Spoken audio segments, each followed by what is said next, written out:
मैं सुधीर सर एक नई सुबह के साथ एक बार फिर YouTube पर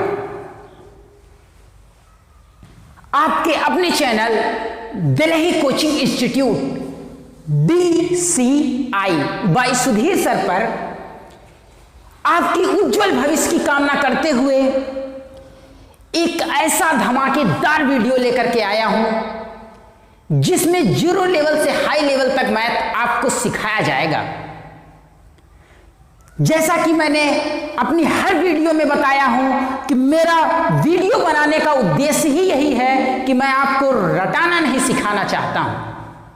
तो आइए दोस्तों, जीरो लेवल से हाई लेवल तक मैथ की इस 9वीं क्लास को शुरू करते हैं।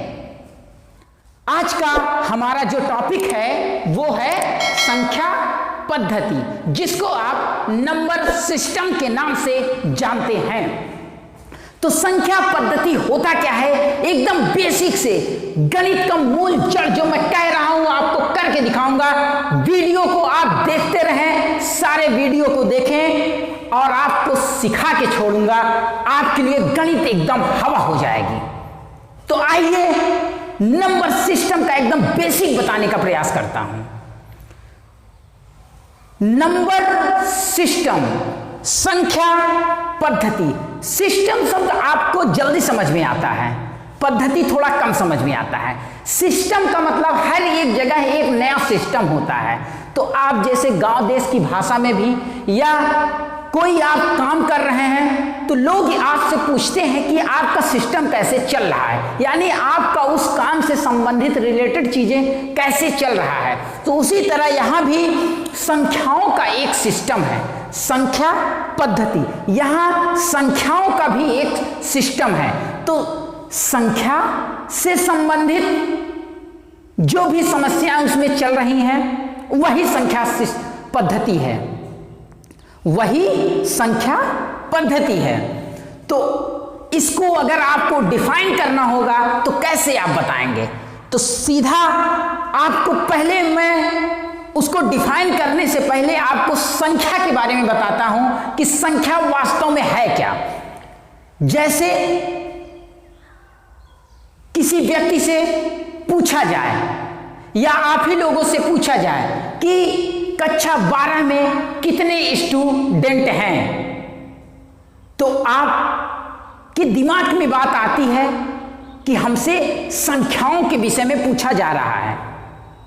अगर आपसे पूछा जाए कि क्लास में कितने स्टूडेंट हैं, तो तुरंत आपका जो माइंड है वो कैच करता है, आपको यह एहसास होता है कि आपसे संख्याओं के विषय में पूछा जा रहा है। तो उसी अनुभव, उसी भाव, उसी फीलिंग को ही संख्या कहते हैं। तो संख्या को आप कैसे डिफाइन करेंगे? तो सीधा आप आइए, संख्या को आप नंबर कहते हैं। तो संख्या वास्तव में है क्या, उसको कैसे आप डिफाइन करेंगे? इस तरह से, कितनी वस्तुएं हैं का जिससे बोध होता है, कितनी वस्तुएं हैं का जिससे बोध होता है उसे संख्या कहते हैं। देखिए एग्जाम्पल के तौर पे मैंने लिया कि जैसे कक्षा 12 में कितने विद्यार्थी हैं, तो तुरंत आपके दिमाग में आता है कि 10, 15, 20। तो आप जो आंसर आपके दिमाग में आता है वही संख्या है। और जैसे ही उसको आप लिख देते हैं, जैसे हमने आपसे पूछा कि कक्षा 12 में कितने विद्यार्थी हैं, तो आप कहते हैं कि 50। तो जैसे ही आप उस 50 को लिख देंगे, उसको कहते हैं संख्यांक या अंक, उसको कहते हैं संख्यांक या अंक। और संख्यांक को आप न्यूमरेसी कहते हैं, अंक को आप डिजिट भी कह सकते हैं। तो संख्यांक या डिजिट को कैसे आप डिफाइन करेंगे? संख्या को जिन संकेतों द्वारा प्रदर्शित किया जाता है उसे संख्यांक या अंक कहते हैं। तो इससे एक जो नोट पॉइंट आता है, मैं आपको बताता हूं कि सभी संख्याएं, कोई भी अगर आप संख्या लिखना चाहेंगे तो वो 0 से लेकर 9 तक की संख्याओं से ही मिला करके बनती है। जैसे कि 0, 1, 2, 3, 4, 5, 6, 7, 8, 9 इन्हीं 10 तरह की संख्याओं का प्रयोग करके ही कोई भी संख्या बनाई जाती है। तो हम इसको लिखेंगे कैसे या समझेंगे कैसे? हमने कहा कि सभी संख्याएं 0 से 9 तक के अंकों का ही प्रयोग करके बनाई जाती हैं। कोई भी संख्या अगर हमको क्रिएट करना है तो इन्हीं 0 से लेकर के 9 तक की संख्याओं का प्रयोग करके ही आप बनाते हैं। तो अब हम आप लोगों को संख्या कितने प्रकार से आप जानते हैं और जो नहीं जानते उसके विषय में मैं आपको बताऊंगा।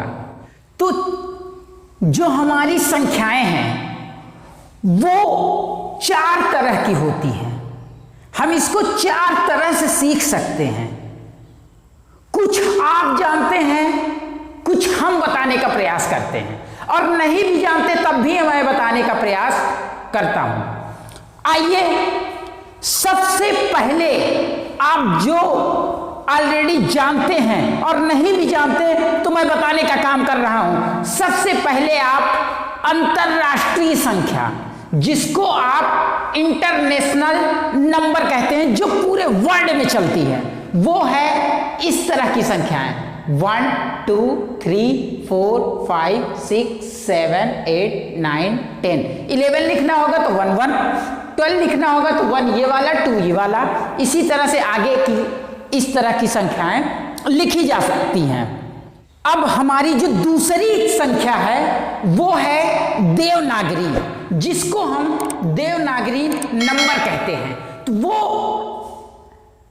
आप उसे हिंदी गिनती के नाम से भी जानते हैं। जैसा कि 1 इकाई, हिंदी की भाषा में आप क्या पढ़ते थे पहले? इसको 1 इकाई, 2 इकाई, 3 इकाई, 4 इकाई, 5 इकाई, 6 इकाई, इस तरह की जो संख्याएं थी उसको देवनागरी नंबर कहते हैं। तो वो हमारी इस तरह से होती हैं। 10, 11 लिखना होगा तो इस तरह का 1, 1, जो आजकल बाइक के नंबर प्लेटों में आपको दिखता है। अगर इस तरह की संख्याओं का ज्ञान हमें नहीं रहेगा तो जो नंबर प्लेट पे लिखा हुआ नंबर है इस तरह का, उसे हम पढ़ नहीं पाएंगे। और उसका बेनिफिट हमको कहां नहीं मिलता है? जब कोई बाइक वाला या 4 व्हीलर वाला एक्सीडेंट कर भाग जाता है। अगर इस तरह की संख्याओं का ज्ञान नहीं रहेगा तो उस टाइम हम उस चीज का लाभ नहीं उठा सकते और ना ही मैं उस गाड़ी वाले को भी पकड़ सकता हूं। तो इसे हमें जानना अति आवश्यक है। अब जो हमारी तीसरी संख्या है, जो हमारे मुस्लिम समाज के लोग डेली अपने बच्चों को उस चीज का ज्ञान देते हैं, वो है अरबी संख्या, जिसको आप अरेबिक नंबर के नाम से भी जानते हैं। तो वो हमारी किस तरह की संख्याएं हैं? वो है इस तरह से है, जरा देखिए गौर से इसे। 1 इस तरह से बनता है, 2 इस तरह से बनता है, 3 इस तरह से बनता है, 4 इस तरह से बनता है, 5 इस तरह से बनता है, 6, 7, 8, 9 इस तरह से बनते हैं। 10 लिखना होगा तो 1 और पॉइंट लगा दिया जाता है 0 के जगह, ये हमारा 10 हो गया। 11 लिखना है 1, 1, 12 लिखना होगा 1 ये वाला, 2 ये वाला। इसी तरह से आगे आप 100 तक इसको लिख सकते हैं। आगे भी जो जरूरत पड़ेगी आप इसी के अनुसार उसको चेंज कर सकते हैं। अब जो हम अक्सर 2 तरह की संख्याओं का यूज करते हैं, एक अंतरराष्ट्रीय संख्या जिसको आप इंटरनेशनल नंबर कहते हैं, और दूसरा रोमन नंबर जिसको आप रोमन संख्या कहते हैं। तो ये हमारे 1, 2, 3, 4, 5, 6, 7, 8, 9, 10 इस तरह के हैं। x लिखा रहेगा तो आप इसे 10 समझेंगे कि ये 10 लिखा हुआ है। 11 लिखना होगा x1, x2, x3 यानी 11, 12, 13 इसी तरह से चलता रहेगा। 20 लिखना होगा तो आप लिखेंगे क्या, x यानी डबल x।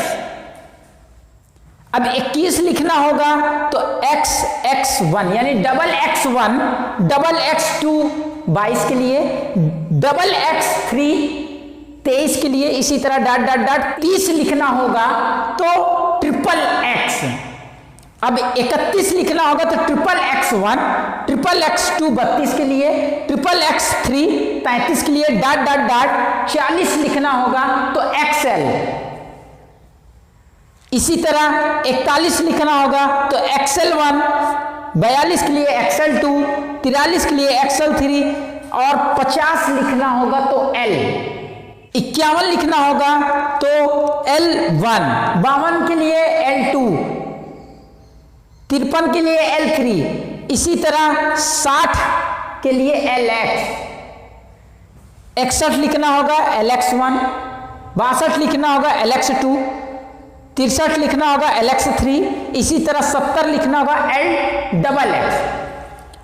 71 के लिए LXX1, 72 के लिए LXX2, 73 के लिए LXX3, डॉट डॉट डॉट।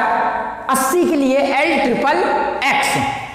अब हमको लिखना है 81 तो LXXX1, 82 के लिए LXXX2, LXXX3 83 के लिए, डॉट डॉट डॉट। 90 लिखना होगा तो XC। 91 के लिए XC1, 92 के लिए XC2, 93 के लिए XC3, इसी तरह डॉट डॉट डॉट। 100 के लिए C। अब हम आप लोगों को नंबर सिस्टम, संख्या पद्धति के विषय में बताते हैं। अब तक आप लोगों ने संख्याओं के विषय में अच्छे से जान लिया, उनसे रूबरू हो गए हैं। अब हम आप लोगों को एकदम बेसिक गणित का जो मूल आधार है सिखाने का प्रयास करते हैं। नंबर सिस्टम, नंबर सिस्टम वास्तव में होता क्या है आपको हम बताते हैं कि संख्या पद्धति होता क्या है। नंबर सिस्टम तो संख्या और उससे संबंधित समस्याएं, गणित की वह शाखा जिसके अंतर्गत हम संख्याओं और उससे संबंधित समस्याओं का अध्ययन करते हैं, संख्या पद्धति कहलाता है। गणित की वह शाखा जिसके अंतर्गत संख्याओं और उससे संबंधित समस्याओं का अध्ययन करते हैं, संख्या पद्धति कहलाता है, नंबर सिस्टम कहलाता है। समस्या का क्या मतलब है, प्रॉब्लम्स का क्या मतलब है, प्रॉब्लम्स का, समस्या का सेंस हमारे गणित के क्वेश्चंस से है, तो उन्हीं क्वेश्चंस को हम समस्या या प्रॉब्लम्स कहते हैं। तो आइए दोस्तों, अब हम आपको संख्या में कितने प्रकार की संख्याएं होती हैं उनके विषय में बताना प्रारंभ करते हैं। तो विभिन्न प्रकार की हमारी जो संख्याएं हैं वो सबसे पहले उसमें प्राकृतिक संख्या जिसको आप नेचुरल नंबर कहेंगे, दूसरी पूर्ण संख्या जिसे आप होल नंबर कहेंगे, और तीसरी पूर्णांक संख्या जिसको आप इंटीजर नंबर कहेंगे। तो आपको इन सभी संख्याओं के विषय में एकदम बेसिक से बताया जाएगा।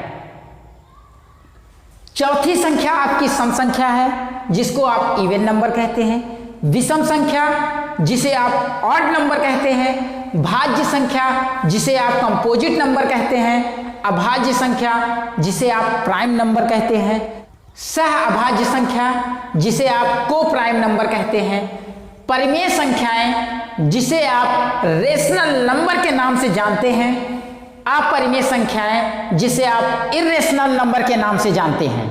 और नहीं भी जानते हैं तो मैंने आपसे वादा किया है कि मैं आपको सिखा के छोड़ूंगा, और मैं आपको सिखाने आया हूं, तो मैं आपको सिखाऊंगा, आप नहीं भी जानते हैं तो भी।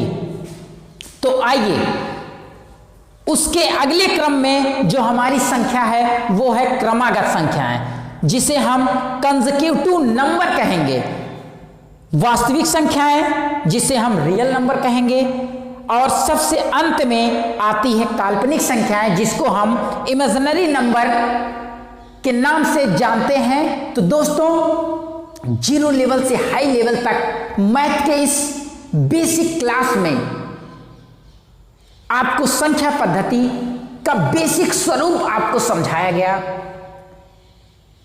समझाने के बाद आप लोगों को अगर लगता है कि इस वीडियो से मैंने कुछ सीखा है तो लाइक, शेयर और सब्सक्राइब करना ना भूलें, और हाँ, बेल आइकन की बटन दबाना ना भूलें, जिससे कि मेरे द्वारा अपलोड की गई हर एक वीडियो का नोटिफिकेशन आपके पास सबसे पहले पहुंचे।